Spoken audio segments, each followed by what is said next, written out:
여러분 안녕하세요. 주식공장 진행의 이지혜입니다. 주식공장은 시청자 여러분과 소통하는 프로그램입니다. 마음을 나눌 수 있는 최선의 방송 만들겠습니다. 앵커 브리핑 시작합니다. 자, 오늘 제약바이오계에 아주 중요한 이슈가 있었습니다. 알고 있는 분들은 아실 텐데 오늘이 첨생법, 그러니까요. 이 첨단 재생 바이오 약법이 시행되는 날입니다. 줄여서 첨생법. 이는 재생 의료 연구할 때 적용이 되는 거라고 하는데요. 일정 요건이 충족이 된다면 심사 기준을 완화해 줄게 이런 건데 맞춤형 심사, 우선 심사, 조건부 허가 등을 가능케끔한 법안입니다. 2018년도에 발의가 됐었고 지난해 3월 보건복지위원회 법안 소위를 그리고 작년 8월 국회 본회의를 통과를 했습니다. 좀 더 구체적으로는요. 이제 바이오 의약품 같은 경우에 다른 의약품보다 먼저 심사를 받을 수 있게 된 거고요. 임상 이상만 거쳤는데도 의약품 시판을 조건부로 허가를 받게 될 수 있습니다. 앞으로 치료제 개발을 하는데도 진입 장벽이 낮아지는 거잖아요. 개발 일정을 단축시키는 거고요. 이에 제약바이오주 일찌감치 이미 이슈를 선반영하기도 했습니다. 증권사에서는요, 이 증권가에선 첨생법이 제약바이오주 더 갈 수 있게끔 날개를 달아준 덕이다라고 모멘텀으로 보는 시각이 있던데요. 이 줄기세포와 면역세포 등을 개발하는 업체들 수혜주로 보고 있습니다. 근데 여러분 이 부분 좀 생각을 해보셔야 될 것 같은데 느끼셨겠지만 코로나19 이후에요 시장에선 이 섹터가 코로나19 치료제 등의 이슈로 올라갔습니다. 제약 바이오주 내에서요. 그 얘기는 코로나19 치료제를 개발하지 않았던 종목들은 주가 상승에서 소외가 됐다라는 건데 이번 첨생법은 이들에겐 호재일 수가 있는 겁니다. 시행 하루 전인 어제 일제히 하락했었지만 오늘은 다시 올라가네요. 보도록 하겠습니다. 차바이오텍입니다. 세포 치료제 개발 전문 기업인데요. NK세포, 면역 이런 부분 강화해주는 부분인데 대량으로 배양하는 기술을 보유하고 있는 상황이고요. 면역세포 치료제, 녹십자셀과 NK맥스 그리고 체세포 치료제를 개발하는 바이오솔루션 이 종목들이 하루 만에 다시 뛰고 있는 상황이고요. 그리고 면역 항암제 연구개발 바이오 기업인 유틸렉스 같은 경우도 장중에 오늘 7% 넘게 뛰기도 했습니다. 다양한 줄기세포 치료제를 개발 중인 파미셀과 그리고 SCM 생명과학도 관련 중인데요. SCM 생명과학은요. 세포 시트 개발에 속도를 낼 것이다라고 밝힌 바가 있는데 첨생법 시행에 맞게 희귀질환 세포 치료제와 또 조직공학을 적용할 거다라는 내용이 전해지기도 했습니다. 참고해 보시죠. 자, 하지만 주의사항도 있는 거 아시죠? 있기 마련이죠. 자, 일단 제약바이오 종목이란 큰 틀에서 봤을 때 가격 부담감이 있고 과연 가시적인 성과를 도출해낼 것인가에 대한 우려감 이게 있고요. 첨생법 관련주로 좁혀보면 중소형주가 대부분이라서 주가 변동성에 조심하세요라는 조언이 나오고 있습니다. 제약바이오주는 우리가 흔히 꿈의 종목이다라는 얘기를 많이 하잖아요. 비슷한 맥락이에요. 기업에 그냥 막연한 가치를 담아서 감성만으로 바라보지 말고 실제로 시장에 뚝딱뚝딱 출시가 될 가능성이 있는 그런 부분이 될 수 있는 걸 확인을 하셔야 됩니다. 그러니까 시장에 등판을 했을 때 매출과 이익이 제대로 잘 나올 것인지 그리고 그 가치를 현재 시가총액과 비교해보라는 전략도 있으니까 이 부분도 활용해 보셔야 될 것 같습니다. 법적 테두리망을 느슨하게 완화해 주다 보니까 화색에 도는 느낌이에요. 가장 중요한 건 그 근본인 이유겠죠. 수많은 환자들이 고통을 받고 있습니다. 이 고통을 낮춰주고 바이오 산업이 국부 창출의 중요한 성장 동력이 될 수 있도록 기업 역량이 빛을 발휘할 것입니다. 그래야 그동안 제기됐던 논란도 쉽게 잠재울 수 있겠죠. 자, 첨생법 이후 국내 제약사들의 연구 기운이 더욱더 세지길 바랍니다. 앵커 브리핑 시간이었습니다.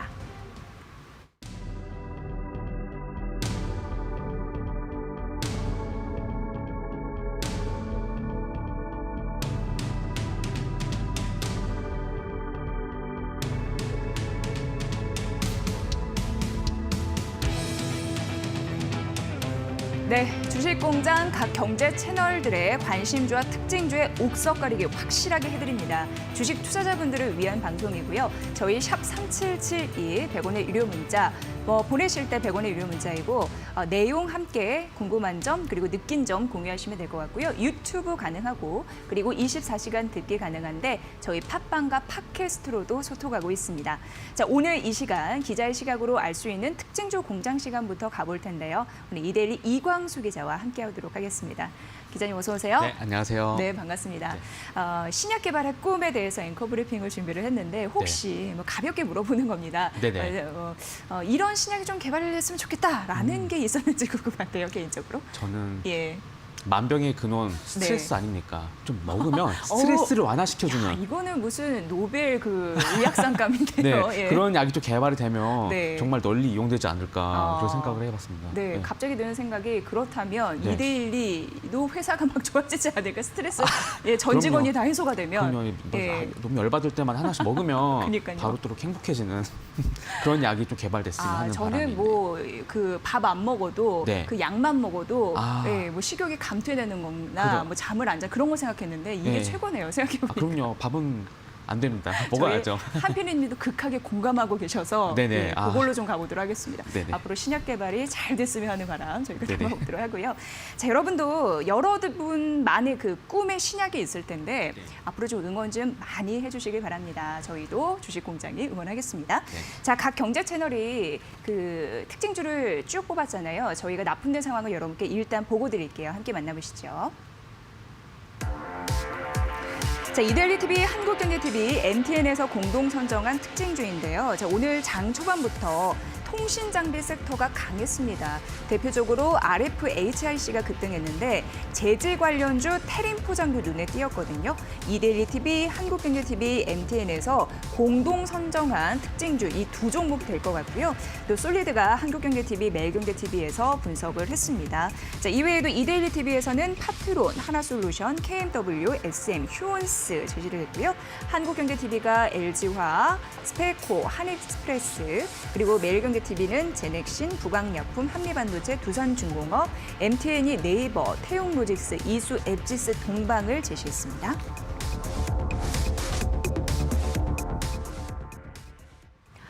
네, 이광수 기자와 함께하고 있습니다. 자, 기자님, 오늘 전반적으로 특징주가 이렇게 잡혔습니다. 네. 어떻게 좀 분류를 해볼 수 있을까요? 뚜렷한 특징을 좀 포착하셨습니까? 네. 네. 뭔가 이제 주가가 레벨이 올라가다 보니까 네. 이렇게 좀 장기간 올라갔잖아요. 이제 네. 그렇게 보면 전문가들이 이제 이렇게 많이 올랐을 때는 개별 종목을 보게 된다 이런 맞아요. 말씀들을 하시잖아요. 예. 이제 그렇기 때문에 여기 오늘 보면 택배 관련주나 아니면 좀 5G 관련 장비주들 뭐 아니면 좀 실적이 좋아질 것 같은 종목들 아니면 LG 화학처럼 특별한 이슈가 있는 종목들 이런 것들이 좀 이렇게 좀 골고루 좀 선정되지 않았나 좀 그렇게 분석됩니다. 네, 자, 기자의 시각으로 본 오늘을 각 경제 채널의 특징주 속속 이해가 되네요. 네네. 네, 잘 말씀해 주셨고요. 자, 이 중에서 세 종목을 네네. 직접 좀 골라주셨는데 첫 번째 가보도록 하겠습니다. 어떤 채널에 어떤 종목이 딱 눈에 띄었는지. 네. 이데일리가 선정한 네. RFHIC라는 종목인데 오늘 아주 시원했어요. 네, 맞습니다. 예. 이 종목 이름도 어려운 게 아주 주가는 이름은 굉장히 많이 올라가서 네, 이게 네. 5세대 이동통신 관련 장비주잖아요. 맞아요. 그래서 뭐 아시는 분들은 아시겠지만 5세대 5G 관련 장비주들은 꾸준히 계속 올랐는데 아쉽게도 이 종목은 좀 등락이 있었단 말이죠. 네. 근데 최근에 다시 이렇게 좀 오늘 특히 그래서 반등하는 모양새를 보이고 있어서 네. 가져왔습니다. 오늘 RFHIC는 대부분의 채널에서 종목을 선정을 했습니다. 네네. 그만큼 주가 상승에 눈부셨다 이렇게 얘기해 볼 수 있는데 네. 사실 이 종목 안을 잘 들여다보면 실적이 그렇게는 좋지 않았어요. 대부분의 통신 섹터는 왠지 의미 있는 실적이 나올 법도 한데 네네. 좋지 않았단 말이죠. 네, 맞습니다. 이거에 대해서 분석을 해오셨는데 듣고 싶습니다. 네, 예. 맞습니다. 사실 바이오 종목도 아니고 네. 장비주가 이렇게 실적이 안 나온다고 사실 용납이 잘 안 되죠. 그러니까요. 이렇게 왜지? 그런 막 이러면서. 네, 주요 고객이 중국의 화웨이인데 이제 화웨이가 중국 최대 통신 장비 업체였기 때문에 그동안은 RFHIC의 든든한 뒷배가 됐었는데요. 미국이 이제 중국 화웨이를 제재하면서 이제 관련 매출이 급격하게 줄어드는 탓입니다. 그래서 이제 2분기 매출액이 147억이고 영업 적자로는 27억 원을 기록했습니다. 그러면 3분기에는 좋아지는 것이 것이냐. 그런데 3분기에도 여전히 안 좋아진다고 하고 3분기에도 영업 적자는 지속될 전망이라고 합니다. 그래서 2018년에는 600억 원 가량이었던 그 화웨이발 매출이 올해는 100억 원 수준으로 6분의 1 토막 난다고 하니까 진짜 많이 빠졌네요. 예, 앞으로 이제 특히 뭐 미중 관계가 앞으로 개선될 가능성이 낮다 보니까 이 관련 매출 회복할 가능성은 낮아 보입니다. 네, 기자님께서 3분기 전망도 낮다라고 말씀하셨는데 네네. 근데 주식을 오래 하다 보면은 하나 좋아지는 게 있는 게 눈치가 빨라져요. 근데 네네, 오늘 맞습니다. 주가 보니까 시원한 거 보니까 네네. 3분기 안 좋지만 이유는 좋을까? 이런 생각을 당연히 하게 되는데 맞습니다. 맞죠? 저도 오른 거 보고 아, 뭐 좋은 거 있구나 막 이런 생각 들었었는데요. 네네. 오늘 특히 장전에 보고서가 나왔어요. 사실 네. 이게 RFHIC가 이렇게 보고서가 잘 나오는 종목은 아닌데 이 보고서도 좀 수급에 영향을 미치는 것 같습니다. 그래서 목표가가 증권가 목표가가 4에서 5만 원대로 유지되고 있었는데 예. 오늘 6만 원대가 최초로 제시가 됐고요. 모두가 알고 있는 악재는 뭐 더 이상 악재 아니다. 예. 3분기까지 적자 나올 거 우리 모두가 알고 있었는데 그거는 주가에 모두 반영이 됐다. 좀 네. 이런 논리죠, 사실. 그래서 이제 이런 악재가 충분히 반영돼서 이제 5G 다른 5G 관련주보다는 덜 올랐지만 4분기 이후에는 또 이익이 좋아진다는 이제 분석이 나오고 있어요. 그래서 화웨이는 아니지만 삼성과 노키아를 통해서 미국과 인도 시장에 진출을 하게 되는데 이제 관련 매출이 4분기부터 본격적으로 이제 반영이 된다고 거기서 하니까요. 확실히 먹을거리가 있다라고 판단하는 거군요. 네, 맞습니다. 그래서 이제 뭐 삼성, 노키아도 굉장히 글로벌 고객이잖아요. 그래서 이제 관련 매출이 4분기부터 나온다 시작하고요. 그 화웨이 매출이 극단적으로 아예 없어진다. 아예 화웨이를 잃게 된다고 해도 4분기에는 턴어라운드 할 수 있다. 흑자를 낼 수 있다는 분석이 나오면서 네. 오늘 좀 수급이 몰리는 게 아닌가 하는 생각 듭니다. 네, 그러니까 드러난 악재는 더 이상의 악재가 아니다라는 주식 격언을 말씀을 해주셨는데 네네. 그게 오늘 RFHC에 딱 들어맞는 네네, 그런 맞습니다. 부분이 아닐까 싶고요. 5G 장비 업체들 앞서서 잠시 언급을 해주지만 미국과 인도에서 뭐 중국 약간 좀 버리더라도 네네. 그쪽에서 선방을 해줄 수 있다라는 기대감이 실리는 것 같은데 네네. 좀 자세히 좀 말씀해 주십시오. 네네. 사실 국내는 지금 5G 휴대폰 네. 쓰는 분들 굉장히 많잖아요. 보급 다 됐다고 이미 통신망 같은 경우에는 네. 장비는 보급이 이미 다 된 상태인데 미국과 인도는 이제 시작이라고 해요. 시작, 예. 네, 맞습니다. 그래서 이달 이제 미국에서는 이제 그 이제 5G 관련 그 주파수 경매가 시작이 됩니다. 그래서 예. 3.5GHz 주파수 경매가 이번 달에 이제 종료가 되고 얼마 안 남았네요. 네, 그러면. 맞습니다. 12월에는 3.7GHz 주파수 경매가 예정돼 있다 하고요. 이렇게 하반기에 주파수 경매가 진행되어 있으니까 이게 무슨 뜻이냐? 그러면은 미국 통신사들이 투자할 이제 니즈가 생기는 거죠. 이제 주파수가 그렇죠. 5G 이제 관련. 되면은 이제 예. 관련 그 주파수에 맞춰서 장비를 사들이게 되고 이제 네. 관련된 투자를 하게 되니까 여기 시점에서 RFHIC에 기회가 있다. 좀 이런 네. 분석이 나오고 있고 뭐 10월에는 뭐 아이폰 5G 출시가 또 이제 미국에서 예정되어 있기 때문에 이제 그런 5G 그 전에 이미 다 이 통신사들은 투자를 해놔야 되겠죠. 이제 그래서 4분기에는 이런 거 관련된 이슈 때문에 좋아질 것이다. 이런 네. 전망 나오고 있습니다. 네, 그래요.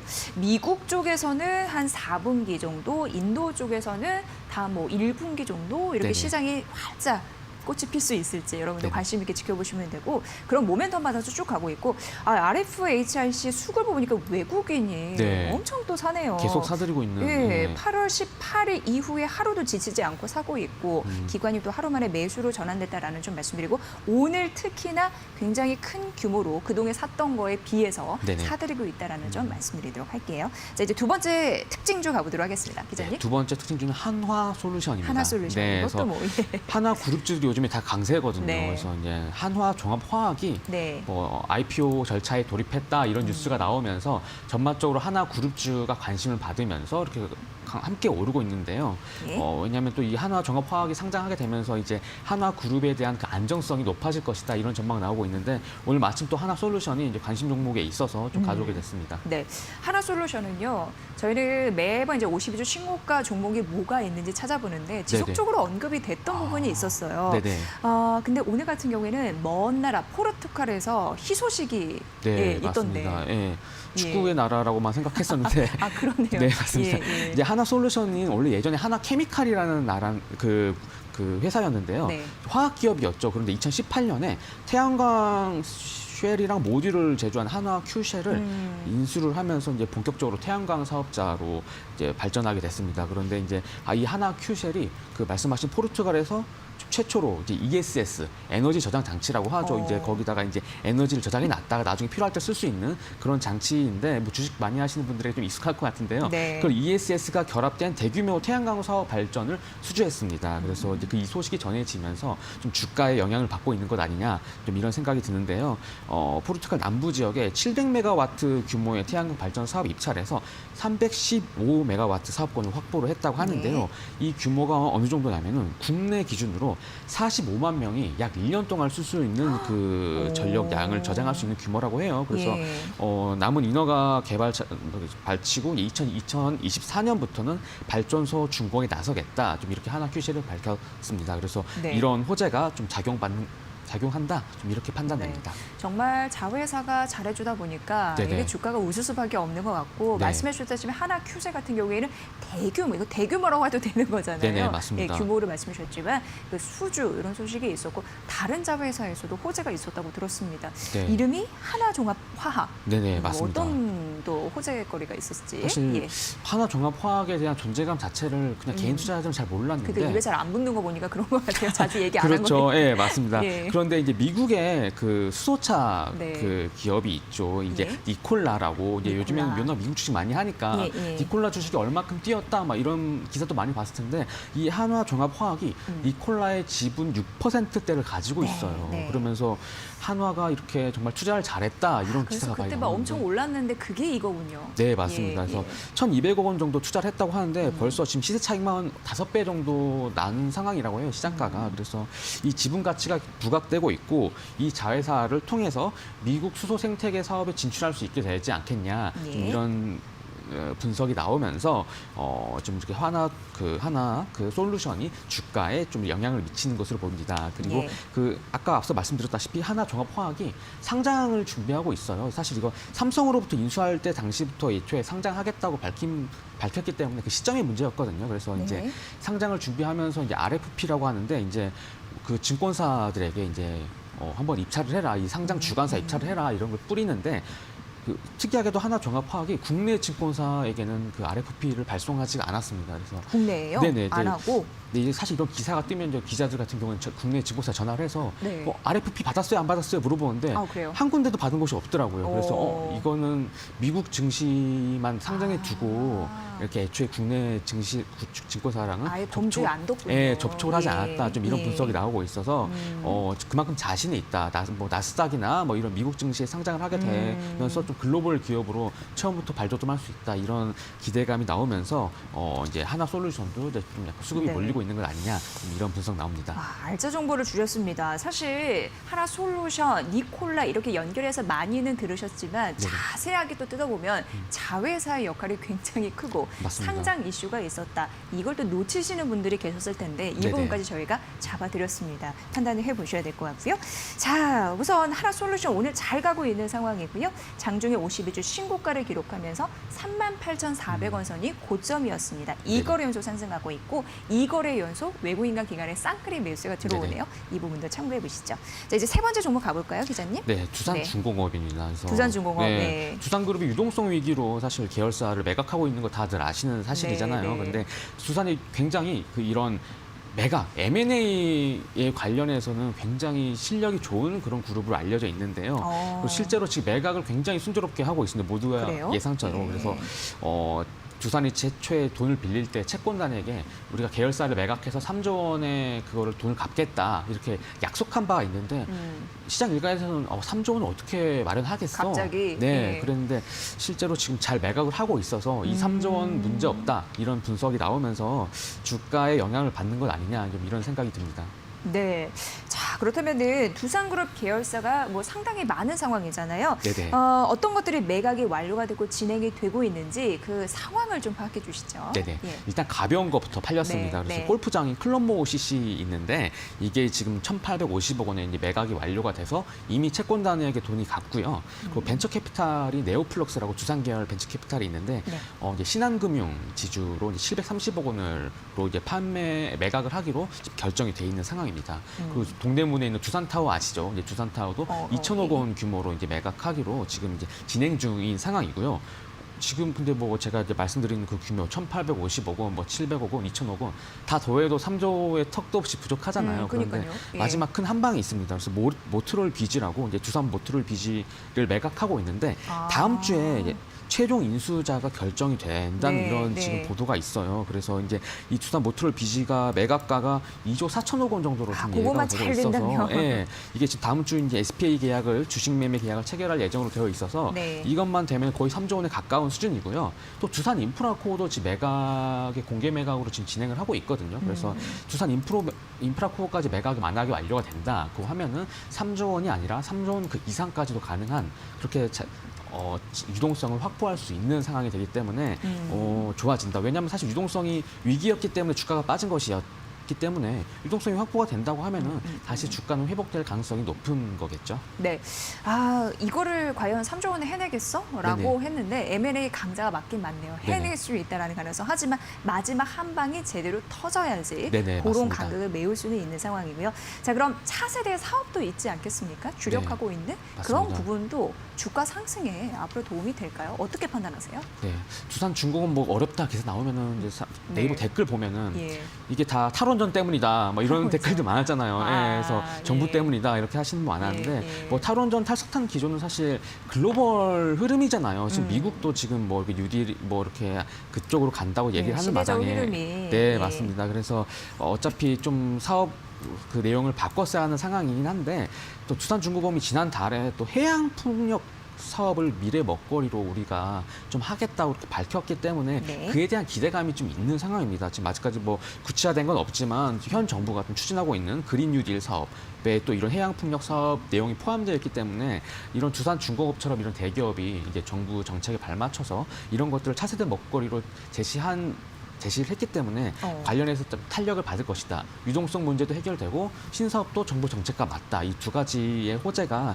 좀 수급에 영향을 미치고 있는 것으로 분석이 됩니다. 네, 두산중공업에 대해서 알아봤습니다. 사실 이걸 검색을 해보니까 최근 네네. 리포트가 많이 없더라고요. 네, 맞습니다. 예, 기자님께서 잘 분석을 해주셔서 종목에 대한 이해가 더 쉬웠던 것 같고요. 그런 거 보면은 앞에서 그 하나솔루션하고 두산중공업도 함께 이 뉴딜 네네. 그린주로 맞습니다. 그린 뉴딜 관련주로 그랬어요. 또 묶일 수 있구나 이런 생각도 들었습니다. 네네. 이렇게 시장을 그리고 종목을 뜯어보면 재미난 이슈가 상당하네요. 네네. 주가는 정말 잘 갔으면 좋겠습니다. 두산중공업이 오늘 19% 넘는 급등세를 굉장히, 보이면서 잘 가고 있다는 좀 말씀드리고 외국인의 매수세가 2거래 연속도 붙고 있는 점도 저희가 말씀드릴게요. 자, 오늘 이슈가 있는 세 가지 특징주 이광수 기자와 알아봤습니다. 이데일리 기자 이광수 기자였습니다. 다음 주 볼게요. 네, 감사합니다. 네, 잠시 후 증권사 스타PB 출신의 와이즈 경제연구소 차영주 소장과 함께 오늘 시장을 색다른 시선으로 알려드립니다. 오늘 저희가 전해드린 투자 정보 여러분 잘 활용해 보시고요. 그 결과는 시청자 여러분의 몫이라는 거 다시 한번 강조해드립니다.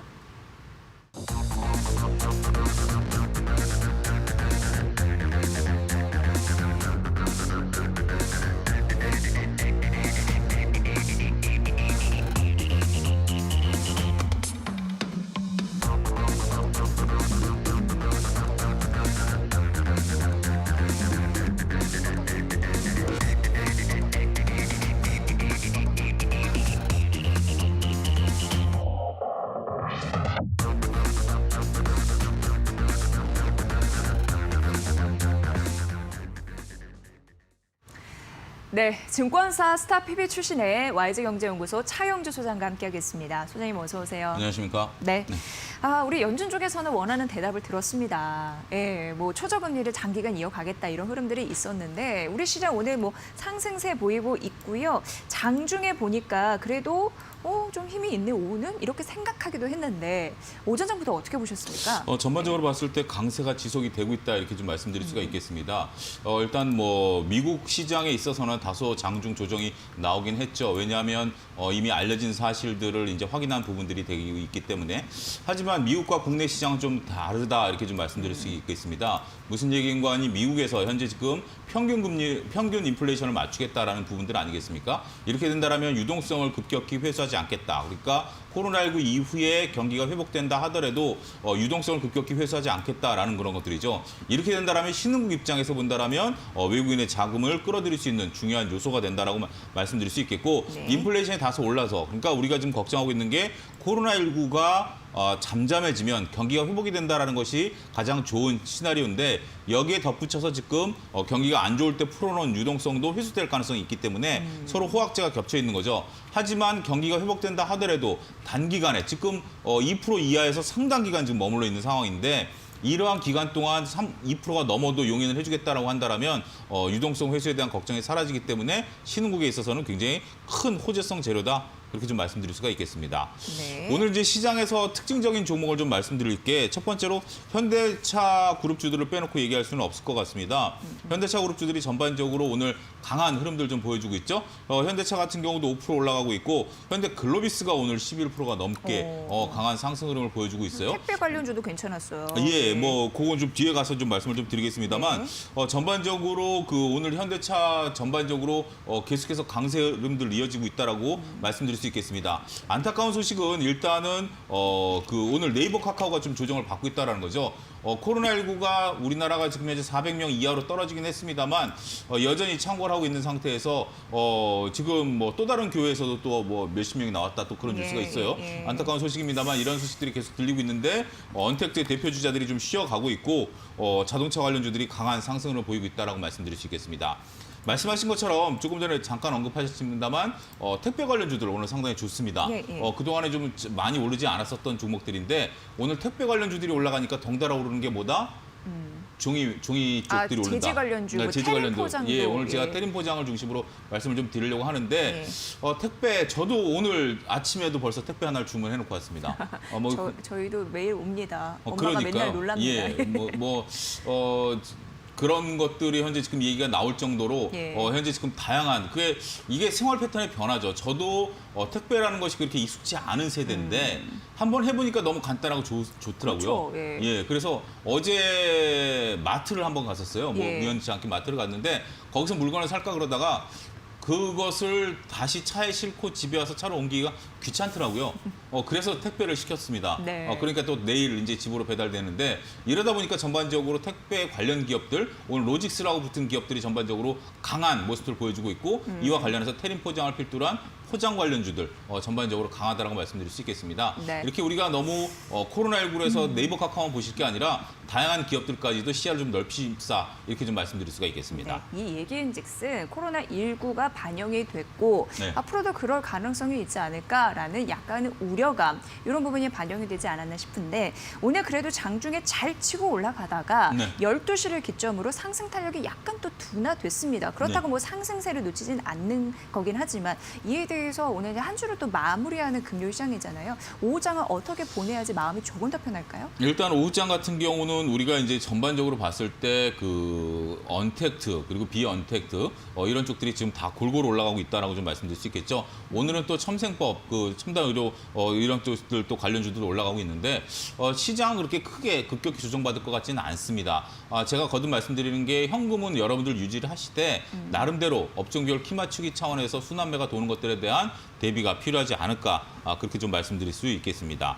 오늘 여러분들에게 오후장 공략주로서 말씀드릴 게 제가 이제 그동안에 이틀 동안 그러니까 예. 어제는 이제 추천주가 없었고 이틀 동안 세운 메디카를 추천을 드렸었죠. 맞아요. 오늘은 이제 꼬리를 달고 다시 내려오는 모습들을 좀 보여주고 있는데 이제는 차익을 좀 실현하셔도 되지 않을까. 단기적으로 조금 말씀드릴 수 있겠습니다. 일단은 좀 꼬리를 달고 내려오는 모양들이 별로 그렇게 썩 양호하지 않다라는 면에서 감안을 하게 된다라면 세운 메디칼은 차익을 좀 실현하셔도 단기적으로 좀 좋지 않을까. 하지만 좀 떨어진다라면 여전히 매수 관점에 접근 유효하다라는 점 거듭 말씀드리겠고요. 오늘 또 한 종목을 이제 추천을 드린 게 지난번에도 말씀드렸던 의료 기기 업체들이 현재 지금 상당 부분 시장에서 관심을 받고 있기 때문에 휴원스를 다시 한번 추천드리도록 하겠습니다. 코로나19에 따른 재택근무가 늘어남에 따라서 관련주의 상승을 흐름을 이끌어내고 있다라고 말씀드릴 수 있겠는데 오늘은 또 3,000당 지하까지 관련주들의 움직임 뒤늦게 다시 반영이 되고 있다라고 좀 말씀드릴 수 있겠죠. 따라서 인공눈물 치료제 시장 같은 경우는 앞으로 더욱더 커질 것으로 보여지고 오늘 또 전해드린 소식은 일부 지금 뭐 우리나라가 이제 거리 두기가 더 강화된다라면 재택근무가 늘어날 수밖에 없지 않겠습니까? 그렇죠. 예. 그렇게 된다라면 관련된 이러한 또 혜택도 받을 수 있지 않겠는가 말씀드릴 수 있겠습니다. 매수가는 현재가 부근에서 매수가 충분히 가능할 것으로 보여지고 있고요. 목표가는 75,000원, 손절가는 7만 원을 제시해드리도록 하겠습니다. 네. 세우 메디카 이제는 차익 실현, 수익 실현 하세요라고 말씀해 주셨고 예. 휴원수에 대한 전략도 말씀해 주셨으니까 이 두 종목 잘 보시기 바라겠습니다.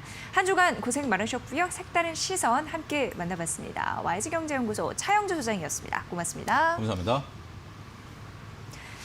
네, 각 경제 채널의 그 관심주와 특징주 옥석 가리게 해드리는 주식공장 여러분과 함께하고 있습니다. 저희 이제 관심주 공장만을 남겨뒀거든요. 이후에 다시 찾아뵐게요. 잠시만요.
네, 개인 투자자분들의 생각을 듣고 싶습니다. 그리고 질 좋은 옥석 가리기, 괜찮은 종목들, 전략들 소개해드리고 싶습니다. 여러분을 응원하는 방송 주식공장, 이제 관심주 공장으로 들어와 봤습니다. 자, 오늘 이 시간은요, CNP 미디어의 이재준 대표와 함께하겠습니다. 대표님 어서 오세요. 네, 안녕하세요. 네, 반갑습니다. 자, 이제 9월을 시작을 해야 됩니다. 9월은 나름대로 어떤 달이 됐으면 좋겠다. 주식시장 말씀하신 거죠? 개인적으로. 아, 개인적으로? 생각해 본 적은 없었는데 지금 말씀하시니까. 네. 일단 9월에는 뭐 코로나19 감염 안 됐으면 좋겠고요. 예, 감염 안 됐으면 좋겠고요. 예, 개인적으로. 당연합니다. 예. 그리고 일단 뭐 다른 국가적인 측면에서 봤었을 네, 때도 네. 확진자 수가 확 줄어들고 네. 백신이나 치료제 개발이 나왔으면 좋겠습니다. 그렇죠. 예. 네. 좀 비둘기가 막 날아다니는 그런 느낌이 드는데 네. 아무쪼록 저희가 그 몸과 마음이 건강한 9월이 됐으면 좋겠습니다. 예. 그래요. 각 경제 채널에서는 오늘 관심주 어떻게 모아봤는지 납품대 상황을 여러분께 보고 드리겠습니다. 만나보시죠. 자, 오늘 이데일리 TV, 한국경제TV, 매일경제TV, MTN의 관심주를 쫙 모아봤습니다. NC소프트 신작 대기하고 있고요. 우려감도 일부 해소되는 분석이 있습니다. 이데일리 TV와 매일경제TV가 공동으로 분석을 했습니다. 이데일리 TV는 웹젠, 엔지캠 생명과학, 레몬, 후성, 제일약품을 분석을 했고요. 한국경제TV가 네이버, 펜엔터테인먼트, 미스터블루 카카오, RFAIC, 그리고 우양, 코위버, 솔리드 분석을 했죠. 매일경제TV는 한샘, 오이솔루션, EDGC, 오이솔루션, SB인베스트먼트, 아시아나항공 분석을 했고요. MTN이 이글벳, 삼성바이오로직스, 케어랩스, 한국정보인증, 시쟁, 푸드나무, ST팜, 다산 네트워크스를 선정했습니다.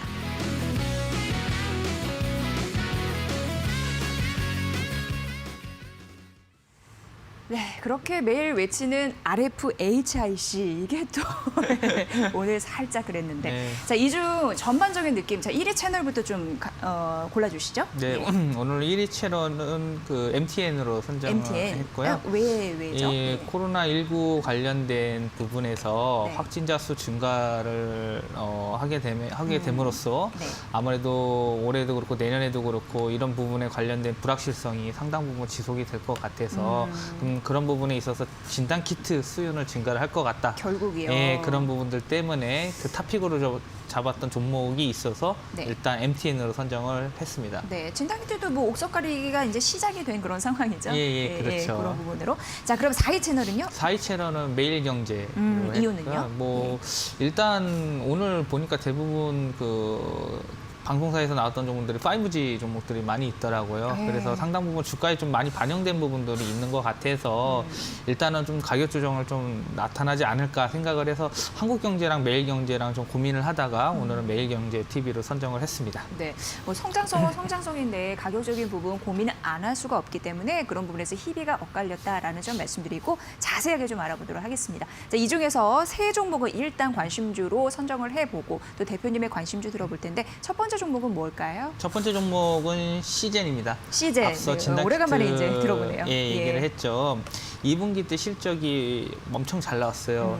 거의 3천억 가까이, 2,500억 정도, 2분기 때 실적이 3천억 가까이 나왔거든요. 근데 네. 영업이익률이 60%나 됩니다. 예. 엄청나게 높아요. 일회성 전사적으로 이 진단키트가 하도 잘 팔려서 전사적으로 직원들한테 인센티브를 줬는데 그 부럽다, 예. 2분기 때 비용이 110억 나왔습니다. 그 예. 비용 자체가. 예. 그거를 빼고도 60%가 넘는 영업이익률을 기록했습니다.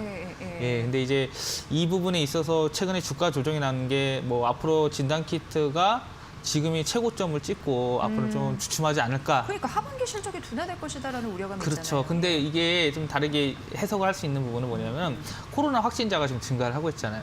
그러면 진단키트 수요는 증가할 수밖에 네, 없습니다. 다시는. 그렇죠. 예. 근데 시젠 같은 경우에는 유럽과 미국에서 많이 사용을 해요. 특히 이제 문재인 대통령이 시젠을 방문을 했었죠. 그러면서 외교 정책을 취하면서 유럽에서는 스페인과 이탈리아에서 가장 많이 팔리고요. 네. 미국에서도 많이 팔리는데 스페인이나 이탈리아가 지금 확진자 수가 스페인 같은 경우에 하루에 3천 명. 그 다음에 이탈리아는 1,000명입니다. 우리나라 신경 쓰느냐고 다른 나라 또 생각도 못했네요. 예, 그래서 제일 점유율이 높은 기업이 바로 국내 기업이 시젠입니다. 그렇기 그렇군요. 때문에 예. 진단키트 수요가 증가를 할 것이다라는 부분이고요. 3분기 때 실적은 2분기 때보다는 조금 낮을 것 같아요. 2분기 때 많이 증가를 했기 때문에 다만 4분기 때는 다시 개선할 수 있다라는 여지가 큰데 일단 그 이유는 뭐냐면은 지금 시젠에서 변종 바이러스에서 4개의 진단키트를 지금 4종 네, 진단키트를 네, 네, 개발하고 네. 있습니다. 네. 이게 3분기 때 출시를 하고 있고 그다음에 코로나 바이러스와 이제 겨울철만 되면은 발생하는 독감. 아, 이것도 이제 올 텐데. 예, 그래서 독감이랑 같이 패키지로 할 수 있는 진단 키트를 4분기 때 출시할 계획입니다. 뭐 어벤져스 키트 같은 느낌이. 예, 그렇죠. 예, 그래서 이런 부분들에 대한 출시 기대감도 역시 주가에 반영될 수 있다라는 부분들을 좀 해석을 하시면 좋을 것 같고요. 그래서 이 두 가지 부분들을 봤을 때 4분기 실적에 대한 부분들은 3천억이 돌파를 할 것 같아요. 매출액이. 그러면은 영업이익도 거의 2천억 가까이.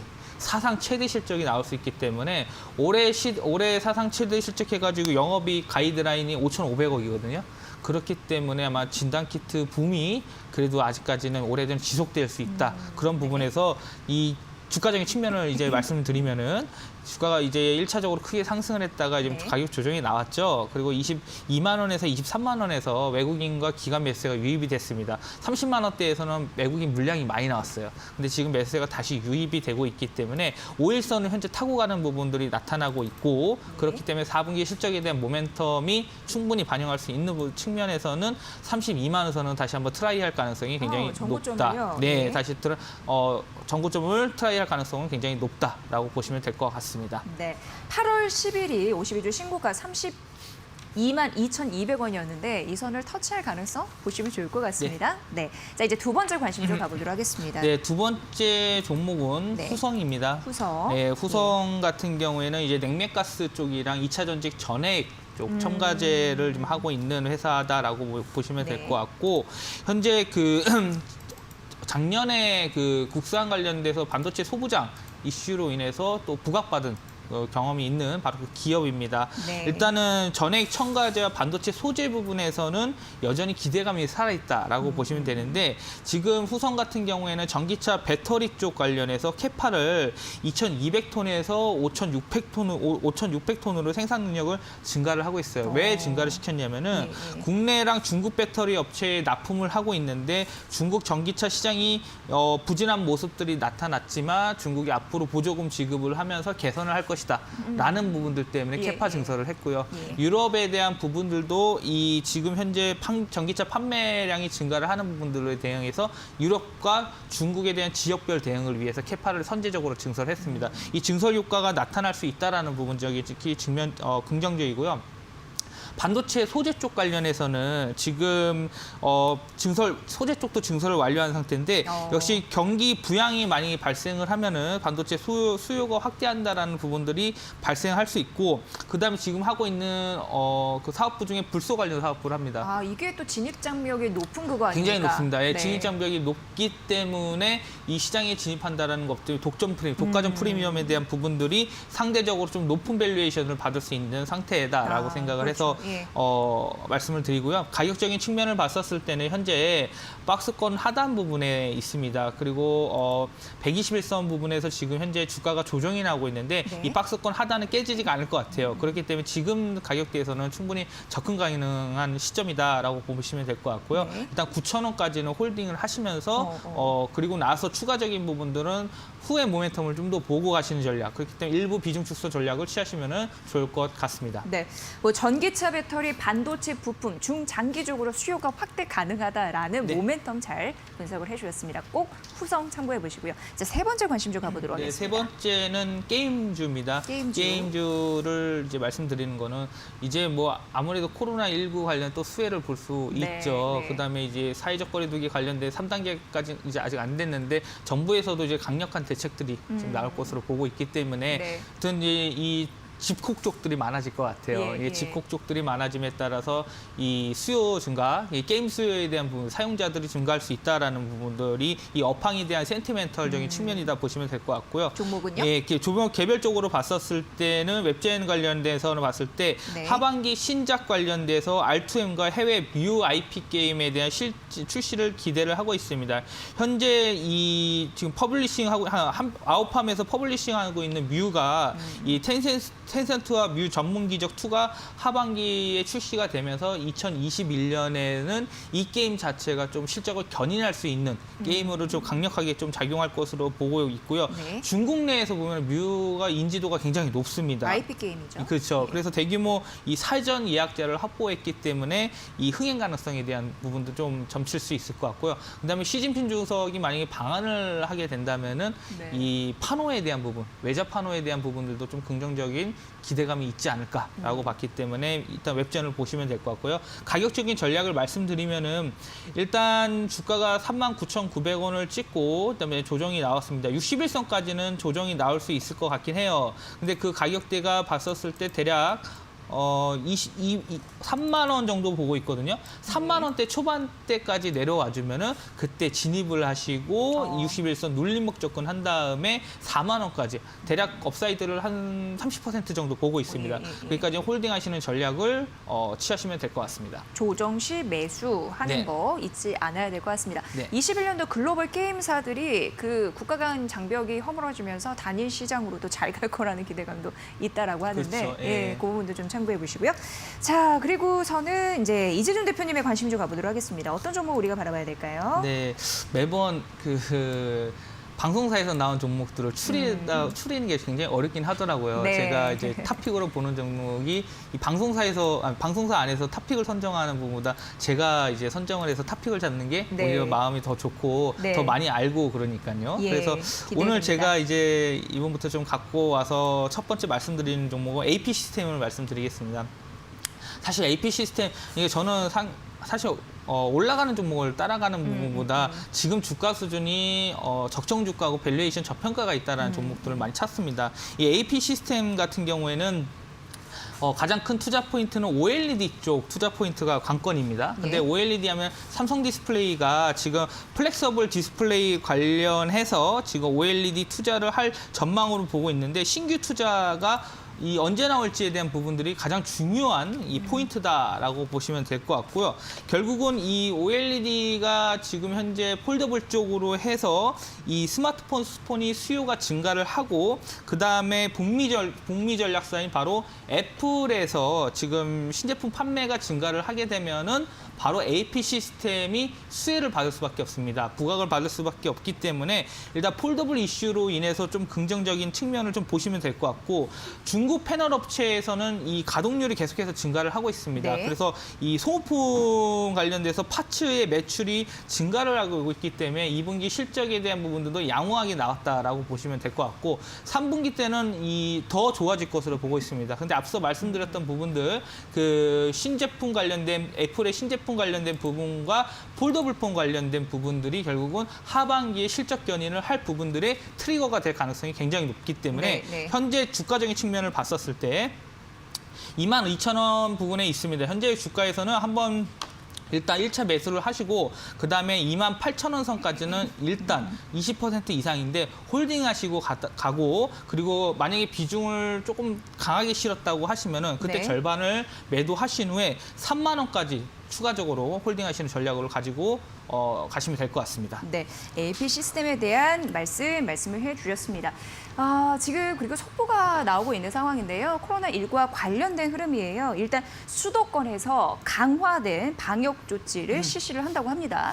30일간 8일간 좀 바짝하겠다라는 흐름 보시면 될 거고 거리 두기는 3단계 좀 준비만 하겠다 이렇게 나오고 있는 상황이고요. 수도권 음식점과 제과점 이런 부분에서 봤을 때 뭐 저녁 9시부터 새벽 5시까지 음료와 음식 섭취를 하지 말라 이렇게 얘기가 되고 있는 상황이고 수도권 학원 같은 경우에는 비대면 수업만 허용한다라고 하는데 혹시 이게 주식시장에 미치는 영향력 어떻게 보십니까? 수도권은 좀 강화된 거예요. 9시 이후 나가서 뭐 하지 마세요. 약간 이런 느낌도 있습니다. 네, 어떻게 그러니까 수도권에 보시나요? 인구가 네. 많기 때문에 네. 아무래도 지금 수도권 확진자가 많기 때문에 일시적으로 좀 이런 조치가 나오는데 결국은 이 재택근무를 강화하겠다라는 부분들 때문에 재택근무 관련주들이 단기 테마로 작용이 될 수가 있다라고 생각을 하고 있고 네. 배달 관련된 부분들도 아마 더 많은 수요가 발생할 것으로 보이고 있습니다. 그래서 이런 원격 관련주들이 오히려 단기적인 트레이딩 관점으로 접근을 하시면 좋을 것 같고요.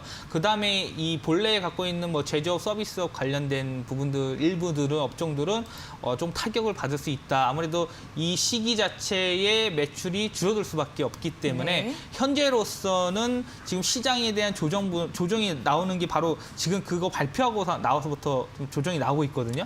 그렇기 그러니까요. 때문에 이제 이게 바짝 또 이제 긴장하는 거 아닙니까? 원래 12시 사회적 부터 이상하다 거리두기, 했는데. 예, 사회적 거리두기 3단계가 나면 시장이 조정이 나올 것으로 보고 있었어요. 네, 근데 네, 네. 거의 준하는 조치가 지금 나타났기 때문에 네. 일단은 현재로 봤었을 때는 이 해소 시점이 다시 반등 시점이 좀 나올 수 있다고 보고 있고 오히려 지금은 테마나 이런 종목들이 좀 단기 트레이딩 관점으로 해서 움직일 가능성이 높다 이렇게 보시면 될 것 같습니다. 네, 실내 체육시설도 집합을 금지한다. 다시 한번 말씀드리지만 수도권 좀 강화됩니다. 30일부터 8일간 좀 바짝 긴장하시면서 방역 철저히 관리하셔야 될 것 같습니다. 주식시장은 이 소식 듣고 지금 그 상승폭을 좀 줄이고 있네요. 이런 부분까지 저희가 전략 잘 소개해드렸습니다. 자, CNP 미디어 이재준 대표와 함께했습니다. 고맙습니다. 네.